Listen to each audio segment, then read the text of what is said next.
The smell of gasoline hit first, sharp, bitter, slicing through the cold night air like a warning no one would ever hear again.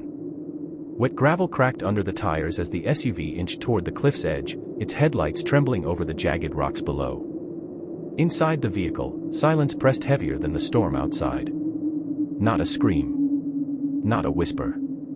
Just the hum of an engine pushed far beyond mercy. Jennifer's fingers clutched the steering wheel so tightly her knuckles looked pale even in the darkness. Her breath was shallow, sticking to her throat like glue. Somewhere behind her, a seatbelt buckle clicked nervously, one of the kids shifting, maybe sensing something was wrong, though none of them dared to speak it aloud. A drop of rain tapped on the hood. Then another. And then the downpour came. Hard, cold, relentless. It streaked down the windshield in chaotic patterns, distorting the world outside into a watery smear. The ocean below roared like an angry animal hungry for something, anything, to swallow whole. And, as if answering that hunger, the SUV lurched forward. Metal groaned. The cliff crumbled beneath the pressure. Gravity took over long before anyone inside could even process what was happening. For a fraction of a second, one impossible, weightless heartbeat, the vehicle hovered in empty space. No ground. No safety. No more time to pretend the world was what they said it was on Facebook.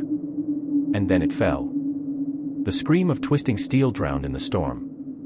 The ocean welcomed them without hesitation. You think you know what a perfect family looks like? You think truth clings to smiling faces, colorful clothes, and inspirational slogans about love conquering all? You're wrong. And tonight, we're going to tell a story about a family that seemed to have everything: kindness, unity, purpose, yet drove straight into darkness long before their wheels ever left the asphalt. A story where the people everyone admired were carrying secrets heavier than the cliff that finally claimed them. This is the tragedy of the Hart family. And the truth begins where their final journey ended, on that rain-soaked edge where lies, love, and despair collided in a single irreversible choice. Because sometimes, the most terrifying monsters are the ones who smile the brightest. The photographs came first. They always do. Bright, cheerful snapshots that looked as if they'd been pulled straight from a magazine teaching America how to be kind, progressive, and painfully photogenic. 6 adopted children with matching smiles, rainbow t-shirts, arms wrapped around their 2 moms as if the world were a safe place and they were its official ambassadors. In every picture, Jennifer stood in the center, chin lifted, eyes wide, a smile that tried a little too hard to prove something. Sarah lingered nearby, quieter, softer, blending into the background the way someone does when they've spent years being the designated peacemaker. Her voice was gentle, barely above a whisper, the kind people strain to hear but rarely listen to. They were the kind of family neighbors described with phrases like, "such lovely people," or, "an inspiration."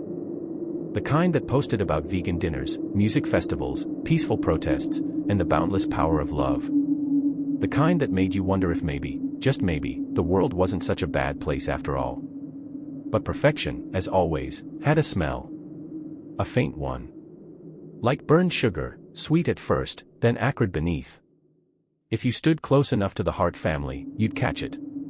Patchouli perfume trying to mask something harsher.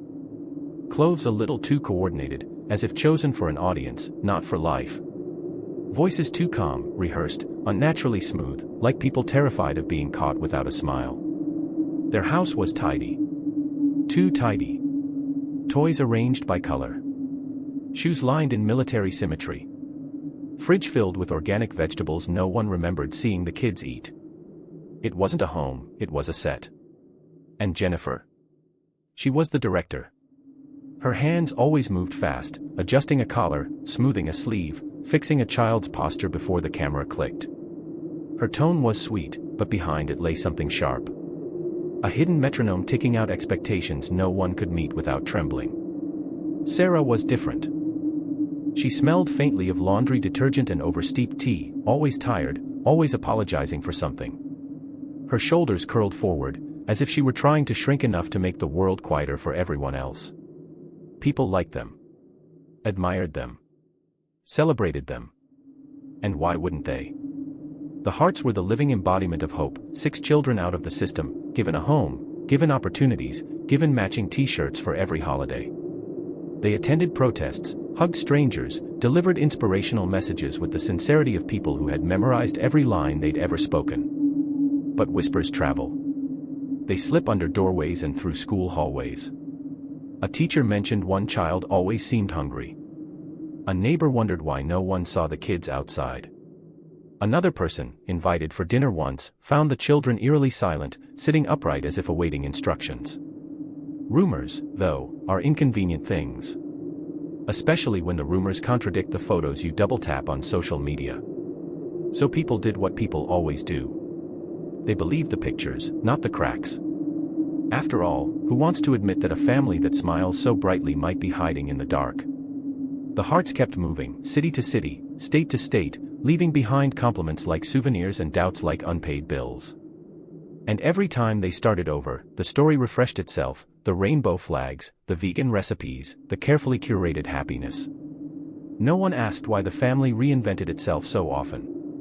No one wondered what they were running from. At least, not yet. Because while the world saw a miracle family, the children saw something else entirely. They saw the truth tightening around them, day after day, like a belt pulled one notch too far. And soon, someone would dare to whisper it out loud.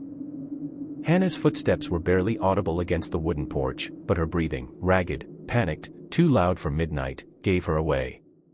She glanced over her shoulder every few seconds, as if expecting the door to swing open and Jennifer's silhouette to appear, smiling that tight, terrifying smile that meant go back inside. Now. Her socks were damp. Her hands were shaking. Her heart felt like it was trying to tear through her ribs and escape without her.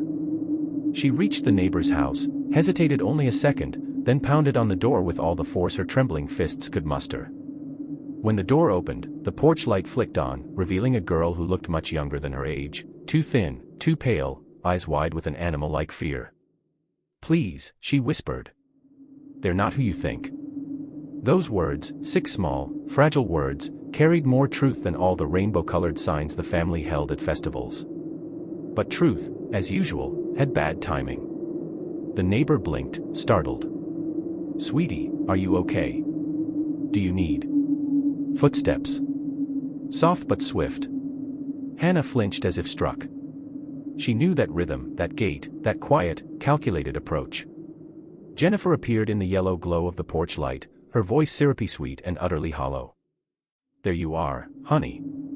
We were worried sick." Her smile didn't move her eyes. Her hand rested gently on Hannah's shoulder, a gesture that looked affectionate but felt like a warning. The neighbor hesitated. Something felt wrong. Very wrong. But the picture in their mind, the kind, inspirational family, blurred the edges of their concern. "Everything okay?" they asked weakly. Jennifer laughed. Not loudly, just enough to make the moment feel ridiculous, as if Hannah's terror were an overreaction. "Oh, she just had a nightmare. You know how imaginative kids can be." And with that, she guided Hannah back toward the darkness, a hand firm on her back. When the door closed behind them, the neighbors stared at the empty porch, a shiver crawling up their spine. Something was off. But who were they to question a family that seemed so good? Inside the Hart house, silence snapped back into place like a trap resetting. The children learned that night that escape was impossible. And worse, no one would believe them anyway. Devontae was next. Not to run. To whisper. He had a soft voice, gentle, melodic, the kind that made adults smile without listening. But one day, during a school event, he tugged at the sleeve of a teacher. "Can you help us?" he asked quietly. "We're hungry. Not bored. Not tired. Hungry." A simple, universal word. Yet when spoken with that look, wide eyes, lips pressed tight to hide fear, it carried a weight that should have shattered the floor. But the teacher blinked, uncomfortable. The Harts were such a loving family. Such giving, kind people. Maybe Devontae meant he forgot his snack. Maybe he was being dramatic. It was easier to smile and move on. People love stories of goodness. They hate stories that force them to question their heroes. The children spoke in fragments. Half-phrases. Breathless confessions slipped into the spaces where adults never cared to listen. "We didn't eat today. They get angry if we talk. We can't sleep. We're scared. But whispers are fragile things. They break easily against the walls of denial. Police reports began to gather, thin, scattered, inconsistent. One allegation here. One disturbing comment there. A bruise that didn't quite match the explanation. But every time an official approached, Jennifer produced smiles like armor, paperwork like shields, and photos like gospel. And Sarah hovered behind her, nodding softly, eyes begging silently for someone to see what she couldn't say. Yet no one looked closely enough. The family kept moving, new town, new school, new neighbors, new doubts smoothed over with new smiles. Each relocation erased a layer of truth, leaving only curated perfection behind. But children remember. Children feel. Children fear. And one by one, their whispers grew quieter, not because their suffering stopped, but because they stopped believing anyone could save them. The storm inside the Hart house intensified. Invisible. Unspoken. Unheard. And the day would come, sooner than anyone expected, when that storm would break loose on a highway headed toward Mendocino. The day they left was too quiet. Not the peaceful kind of quiet, the heavy, suffocating silence that settles right before a storm destroys a town. The Hart home stood half empty, drawers pulled out, cabinets cleared, the smell of lemon cleaner mixing oddly with the stale air of a house that had never truly felt lived in. Sarah clutched her phone, rereading the same text she'd sent to her co-workers. We're going on a long trip. I need to rest for a while. Not sure when we'll be back. Polite. Soft. Non-threatening. It sounded exactly like her. But beneath the words lay something far darker, an apology she didn't know how to write. Jennifer moved quickly, almost frantically, stuffing bags into the SUV with the precision of someone who'd made up their mind long before the decision was spoken aloud. She whispered to herself sometimes, short, sharp fragments. Good intentions. People don't understand. They'll thank me. Words that looked like justification but felt like cracks in reality. The children were unusually still. No chatter. No shuffling. Just tense shoulders and silent glances, as if each of them were waiting for someone else to say the thing all of them already knew. Hannah stood by the doorway, hugging her arms so tightly around herself that her fingers turned white. Devontae lingered near the stairs, his eyes fixed on the floor. The younger ones huddled together, moving only when instructed. And then they were all in the car. No music. No conversations. Just the road, long, gray, stretching ahead like a sentence. The storm hadn't started yet, but the sky was already bruised with warning clouds. As the SUV rolled onto the highway, the first distant rumbles of thunder followed them like a reminder. Jennifer kept her eyes fixed on the road, pupils slightly too wide, jaw clenched.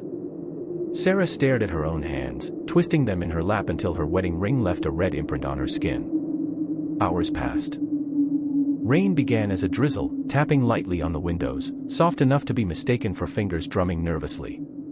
Devontae finally gathered the courage to speak. Mom, where are we going? The question floated into the air like a fragile balloon. Sarah's lips parted, but no words came. She looked at Jennifer, searching, pleading, something desperate flashing in her eyes. Jennifer didn't turn. Didn't blink. Somewhere new, she said flatly. The children exchanged glances. They knew that tone. It was the same voice she used when a truth was being locked away. By the time they reached Oregon, the rain had deepened into sheets of water slashing sideways across the windshield. The wipers fought desperately, losing the battle every few seconds. Sarah checked her phone. Dozens of unread messages. Are the kids okay? Why did you leave without notice? We're worried. Please respond.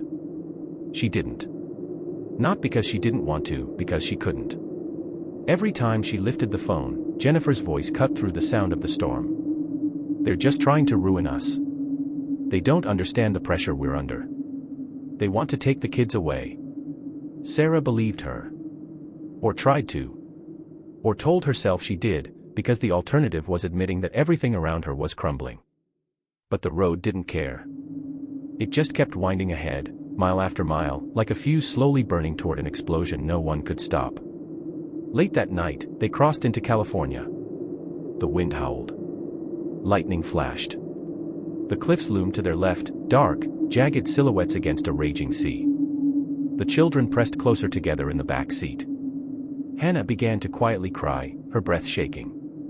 Jeremiah reached for her hand, squeezing it gently.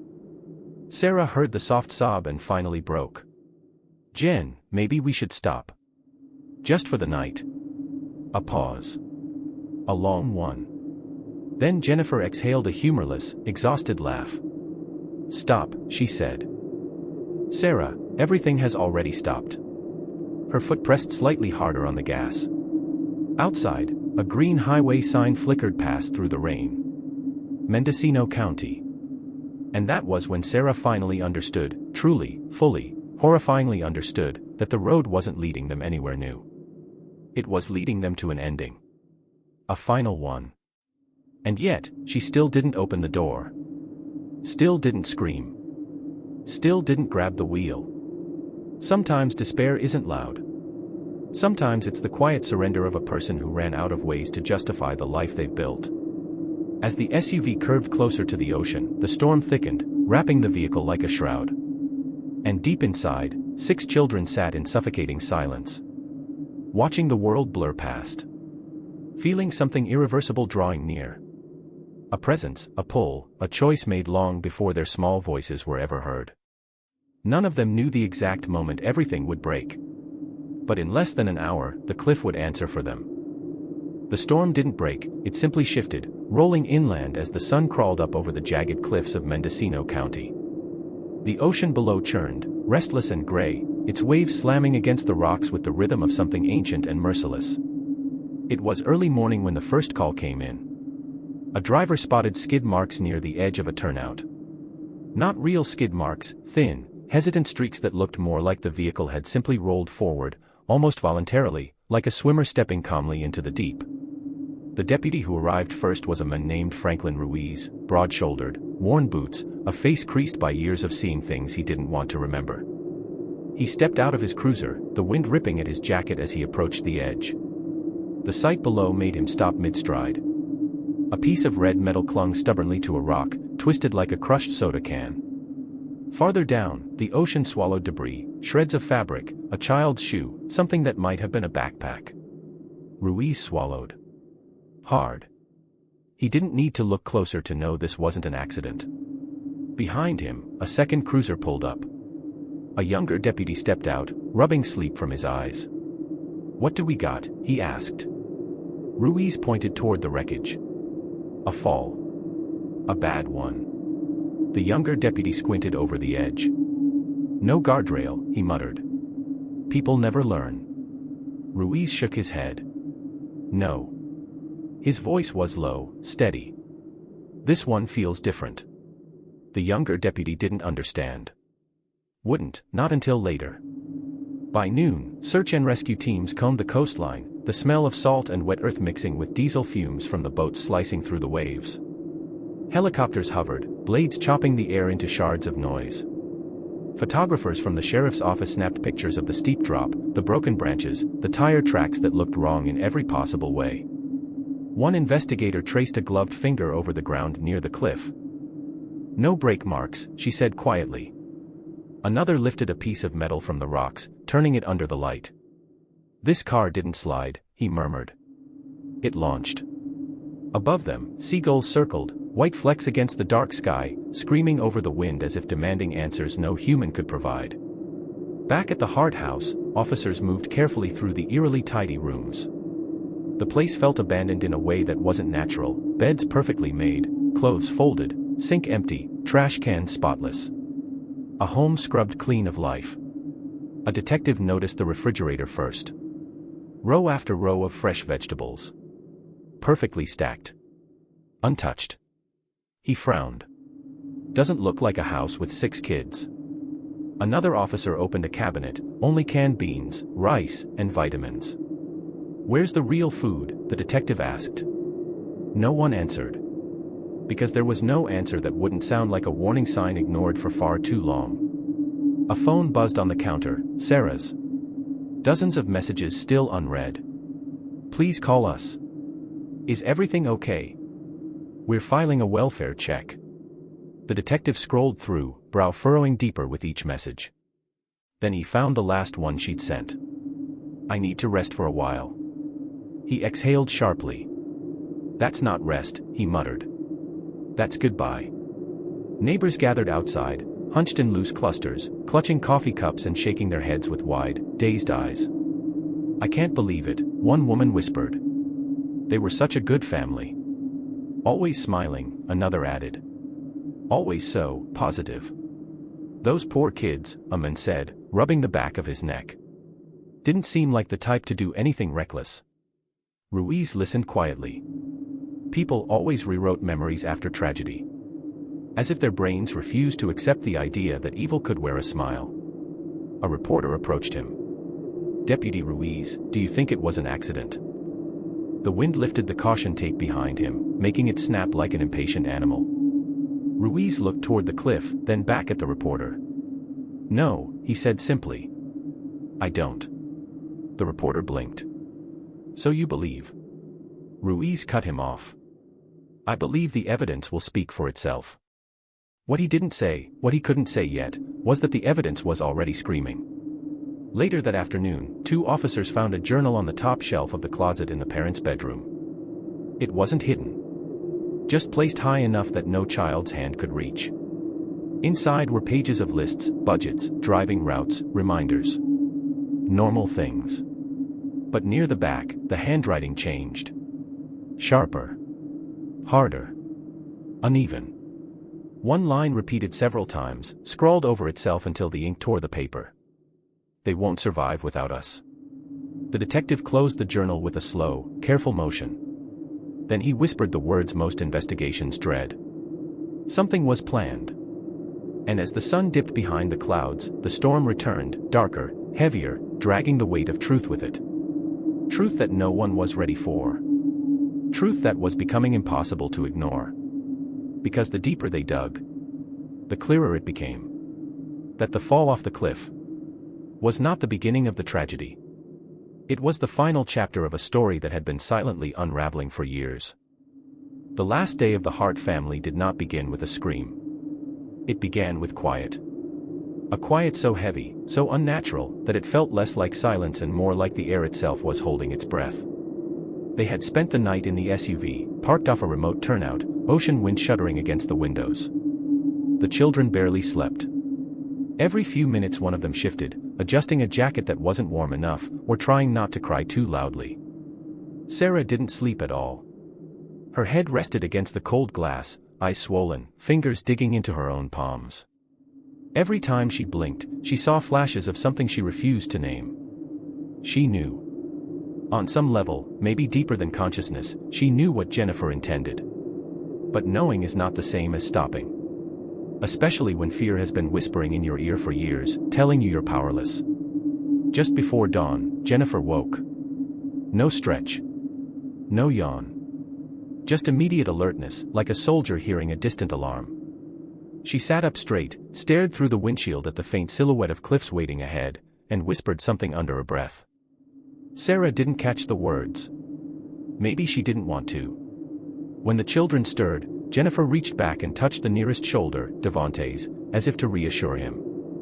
Her voice was calm.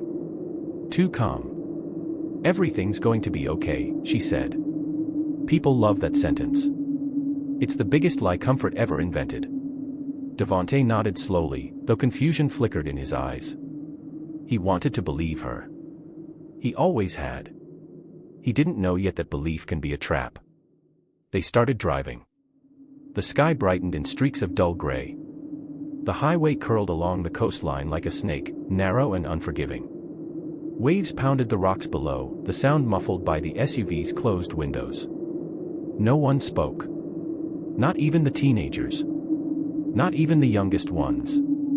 Just the sound of the engine and the distant roar of the sea. Sarah stared at her hands again, her wedding ring spinning around her finger, the metal trembling against her skin. She had tried to send a message earlier that morning, hands shaking so violently she could barely type. But Jennifer saw. And the phone was taken away. Another quiet surrender. Another door closing. At one point, a car in the opposite lane honked as it passed. The driver glanced into the Hart SUV, noticing the tightly packed children, the rigid posture of the adults, the haunted look in Sarah's eyes. He felt something was wrong. Deeply wrong. He told investigators later. They looked like people headed somewhere they didn't want to go. But in the moment, he drove on. Because what else could he do? The moment everything shifted came without warning. A sign flashed by. Route 1, High Cliff Area. The coastline grew more dramatic, sheer drops, jagged rocks, the endless churn of water below. Fog rolled in thin sheets over the pavement, wrapping the cliffside in cold, white breath. Jennifer's grip on the wheel tightened. Sarah noticed. Her heart lurched. "Jen, don't," she whispered. Just that. A single, trembling word. Jennifer didn't look at her. Didn't blink. The SUV swerved slightly left. Toward the cliff. "Jen, please." Sarah's voice broke, trembling into a sob. The children tensed. All of them. Eyes wide, hands clutching seatbelts, breath held tight enough to shake. Hannah whispered, "Please, Mom, stop." A soft plea. Barely audible. But even that sound cracked the air like a lightning strike. For a second, one suspended, fragile second, Jennifer's foot eased off the pedal. A crossroads. A final chance. But despair is a powerful decision-maker. And Jennifer had made her choice long before the wheels ever touched Mendocino soil. She pressed the gas pedal to the floor. The engine roared. Tires spun. The cliff edge raced toward them with terrifying speed. Sarah screamed her name. The children clung to each other. The ocean opened its arms. And the SUV broke through the thin barrier of earth, launching into open air. Gravity took them. The sea swallowed them. And the storm, silent for a moment, howled again. But even as the water closed over their heads, the truth of that final moment remained tangled in impossible questions. Was Sarah too afraid to stop her? Did she believe this was mercy? Did she surrender to despair? Or was she held hostage by someone she could never say no to? Investigators argued for years. Psychologists debated intentions. Reporters tried to decode her last words. But the ocean doesn't speak. And the dead don't clarify. All that remained were the echoes of a family that began with hope, unraveled with fear, and ended with a plunge off a cliff that broke not just a car, but the illusion of perfection America had once applauded. The highway ahead looked like a ribbon pulled tight across the edge of the world. The sun was sinking, leaking a dull orange glow over the Pacific, the kind of sunset people photograph for postcards, ironic, considering no one in the car would live long enough to see the pictures develop. Inside the GMC Yukon, the air felt dense, almost syrup-thick. The children had grown unusually quiet, lulled by exhaustion, fear, or maybe the kind of instinct animals feel before a storm they can't name. Jennifer kept her hands locked on the steering wheel. Knuckles pale. Jaw clenched. Eyes fixed forward like she was staring through glass and time and consequence. Sarah sat beside her, tapping her knee in a rhythm far too fast for someone pretending things were under control. She looked like a woman trying to calm herself but only succeeding in shaking her nerves into smaller pieces. The tires hummed against the asphalt, steady, hypnotic, almost comforting. Danger always comes with a soundtrack. Devontae sat in the back, leaning against the window, watching the trees blur. His face reflected the fading light, and for a moment he looked older than his 15 years, like someone who had learned long ago not to expect adults to tell the truth. He opened his mouth to say something, maybe to ask a question he feared the answer to, but closed it again. What was the point? Words only mattered when the people driving listened. Jennifer inhaled, long and slow. Almost there, she said. 2 words. Simple. Devastating. Sarah swallowed hard. Are you sure? We can still. I mean, we could turn around. Jennifer gave a thin smile, the type of smile someone makes when surrender is already baked into their bones. Turn around to what? She asked. The walls were closing in anyway. At least this way, we choose how it ends. A beat of silence. The children shifted. They didn't understand the words, not really. But they understood tone. The gravity in it. The finality. Kids always know when something is off. They feel it in the air long before adults admit it out loud. Somewhere deep in the car, a seatbelt buckle rattled lazily, a small metallic click, like a countdown. The road began to slope upward. Trees thinned. The guardrail ahead looked flimsy, almost symbolic, as if it had long ago given up on protecting anyone choosing the wrong path. Sarah wiped her palms on her jeans. "Jen, there's still time." Jennifer didn't respond. Her gaze remained glued to the horizon, the ocean stretching out like an open graveyard painted blue. Inside her head, thoughts collided, panic, justification, fatigue, twisted logic masquerading as salvation. It didn't matter anymore which thought won. The car was already committed. So was she. "Kids," Jennifer said suddenly, voice oddly gentle. "Everything's okay." A soft lie. A final one. A gull screamed somewhere above them, a sound sharp enough to slice through the moment. And just then, out of sight behind the last curve, the cliff loomed, silent, patient, inevitable. But none of them knew something Jennifer didn't. A witness car had just turned onto the same stretch of road behind them.